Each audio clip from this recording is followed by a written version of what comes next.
तो स्टूडेंट्स हमने कर लिए हैं, देखो नॉन डिस्काउंटिंग मेथड्स थे, इनको हमने कर लिया, पे back period and average rate of return, और आपने देख ही लिया है भाई कितना आसान सा काम है। Average rate of return and पे बैक पीरियड दोनों के दोनों बहुत इजी होते हैं, एग्जाम में इसके ऑब्जेक्टिव आने के ज़्यादा चांसेस होते हैं, प्रॉपर एक क्वेश्चन बहुत रेयर चांसेस होते हैं। And as I told you बच्चों, net present value, discounting methods को अब हमें करना है, net present value is the most important one, हर बार एग्जाम में आता है। अब मैं बात करूं सीएमए इंटर की, तो सीएमए इंटर में सिर्फ 8 मार्क्स तक का या 10 मार्क्स तक का आता है एनपीवी।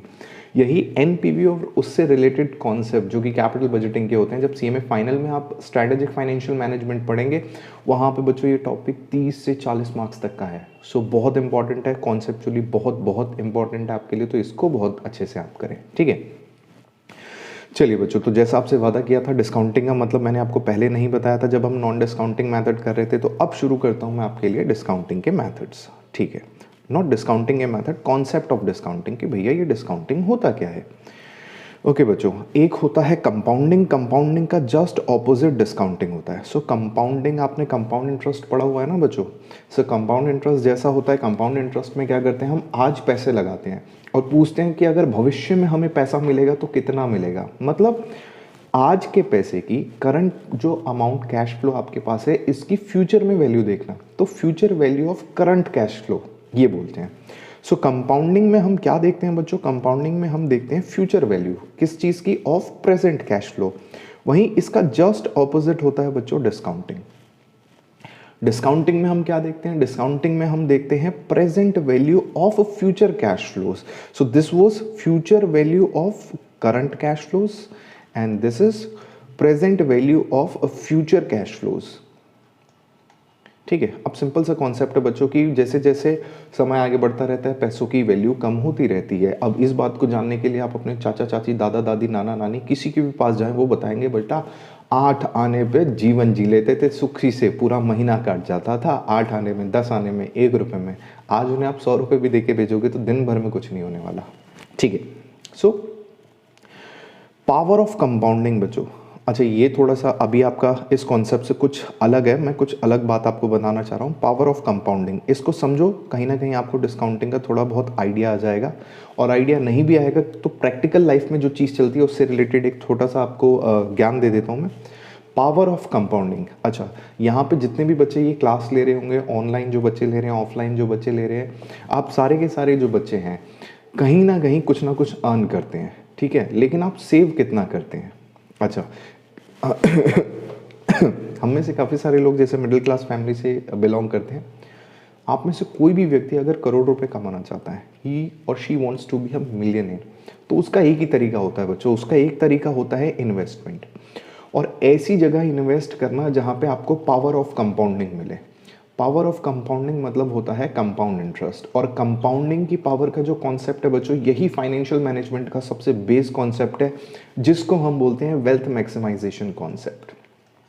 और वेल्थ मैक्सिमाइजेशन कॉन्सेप्ट क्या है कि कहीं पे भी अगर आपके पैसे इकट्ठे हो रहे हैं तो उसको निकालने की जगह वापस री इन्वेस्ट कर दो और ज़्यादा अपनी जो इन्वेस्टमेंट है उसको इंक्रीज कर दो। So this is the concept of wealth maximisation. And आप में से काफ़ी बच्चे जो हैं वो अर्न करते हैं, इवन स्टाइपेंड आपका 3,000 2,000 क्यों ना है, आज से ही बच्चों सेविंग करना स्टार्ट करो, ठीक है। अब सेविंग करने के लिए आप कहोगे सर 3,000 में क्या सेविंग करें, तो बेटा म्यूचुअल फंड्स है बहुत अच्छे अच्छे, मैं आपको बता दूंगा नाम, 100 रुपये भी आप उसमें मंथली इन्वेस्ट कर सकते हो, और सिर्फ मार्केट को देखने के लिए 100 रुपये जेब से जा रहे हैं तो क्या बुरा है। एंड जिसकी जितनी भी अर्निंग है, जस्ट ट्राई कि एटलीस्ट अपनी अर्निंग का 10 to 20% अभी से आप सेव करने की आदत डालो, क्योंकि आप लोगों के सबसे ज़्यादा चांसेस हैं अमीर बनने के। अमीर बनने के चांसेस मतलब जहाँ पे भी, जिस भी पोजीशन पे, उससे और अच्छी बेहतरीन अच्छी पोजीशन पे आने के। क्योंकि एज फैक्टर की बात करें तो अभी आपकी एज है एकदम लो और लोएस्ट, 18 19 20 21। अगर अभी से आप कुछ भी एक छोटा अमाउंट कहीं इन्वेस्ट करते हो तो फ्यूचर में उसके मतलब कंपाउंडिंग इफेक्ट से बहुत हैवी अमाउंट बनने के चांसेस मैक्सिमम है। सो अभी सबसे पहले मैं आपको बताता हूं बच्चों कि अगर इन्वेस्टमेंट करनी होती है तो इन्वेस्टमेंट करने के लिए हमारे पास क्या क्या ऑप्शन होते हैं। अगर आप इंडिया में हैं तो सबसे बेहतर ऑप्शन होता है हमारे पास लैंड। इंडिया में लैंड के बाद अगर मैं दूसरी इन्वेस्टमेंट की बात करूं तो गोल्ड, उसके बाद आते हैं हमारे पास शेयर्स, शेयर्स के बाद आते हैं मेरे पास म्यूचुअल फंड्स, ठीक है, शेयर एंड बॉन्ड्स मैंने एक ही ले लिया, एंड देन म्यूचुअल फंड्स। तो लैंड गोल्ड हो गया बच्चों, इवन शेयर्स भी, इन पे ना एक साथ ढेर सारा पैसा लगाना पड़ता है। आप कहते हो सर 100 रुपये लगाने हैं, तो उसके लिए आपके पास जो ऑप्शन है वो है म्यूचुअल फंड। एंड पैसे लगाने के बाद भूल जाओ कि आपने पैसे लगा रखे हैं या कल निकालने हैं। एक लंबे टाइम के लिए उसमें डालते रहो और भूल जाओ। जब आप एक लंबे अरसे के बाद देखोगे ना, आपने कहाँ 100 रुपये डाले हैं और वो कहीं ना कहीं आपकी लाखों की वैल्यू भी देगा आपको। वहीं अगर आप 1000 डालते हो तो वो शायद करोड़ों की वैल्यू भी दे दे, लेकिन उसके लिए एक पर्टिकुलर टाइम होना चाहिए।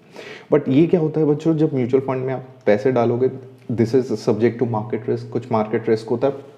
पर कितना भी बुरा हो, आपको पता है समय के साथ साथ मार्केट हमेशा ऊपर जाती है। देखना, आज से 20 साल पहले, 50 साल पहले मार्केट कहाँ थी? 50 साल पहले तो थी ही नहीं। तो 20 साल पहले, 30 साल पहले मार्केट कहाँ थी और आज कहाँ पे है? 1 रुपए की कितनी वैल्यू आज हो चुकी है उसकी। वहीं म्यूचुअल फंड्स की बात करूं बच्चों, सिर्फ 100 रुपए से इन्वेस्टमेंट शुरू करो, और अगर आपके पास ज़्यादा पैसे तो ज़्यादा पैसे इन्वेस्ट करो। और अगर आप चाहते हो सर इन्वेस्टमेंट ऐसी हो जो रिस्क फ्री हो, तो रिस्क फ्री के लिए बच्चों LIC से बेहतर कुछ नहीं है। LIC के कुछ एनुअल प्रीमियम्स ले लेना आप, LIC में पैसा इन्वेस्ट करो, रिस्क फ्री है।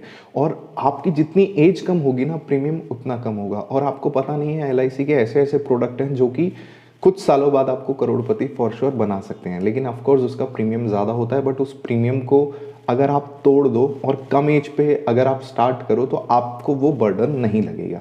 सो कहने का बस इतना सा मतलब है बच्चों कि ये सारे के सारे आपके पास इन्वेस्टमेंट के ऑप्शन होते हैं। जिसके पास जितना पैसा है वो वैसे ही इन्वेस्टमेंट करे। आपको लगता है कि बहुत कम पैसे हैं तो म्यूचुअल फंड्स में ही सही सेविंग करना स्टार्ट करो बच्चों। और यही सेविंग जब एक साथ इकट्ठी होती है तो एक जगह से निकाल के दूसरी जगह जब आपने उसको सेव कर दिया तो वो इन्वेस्टमेंट हो जाती है। जब सेविंग ढेर सारी कहीं पैसा लगा देते हैं तो इन्वेस्टमेंट हो जाती है। और फिर वही इन्वेस्टमेंट जब कंपाउंडिंग इंटरेस्ट, उसमें कंपाउंड इंटरेस्ट होता रहता है और वो एडिशनली बढ़ती रहती है, तो बहुत सारा अमाउंट इकट्ठा हो जाता है। तो जैसे मैंने बताया कि सिर्फ 1000 रुपये म्यूचुअल फंड में पर मंथ डाल के आप कुछ सालों के गैप में करोड़पति बन सकते हो बहुत आराम से, लेकिन उसके लिए पेशेंस बहुत ज़रूरी है। सो मार्केट में जाना है तो पेशेंस बहुत ज़रूरी है। खैर, मेरा एम ये था आपको बताने के लिए कि पावर ऑफ कंपाउंडिंग से 1000 से करोड़ बनना कोई मुश्किल नहीं है, ठीक है।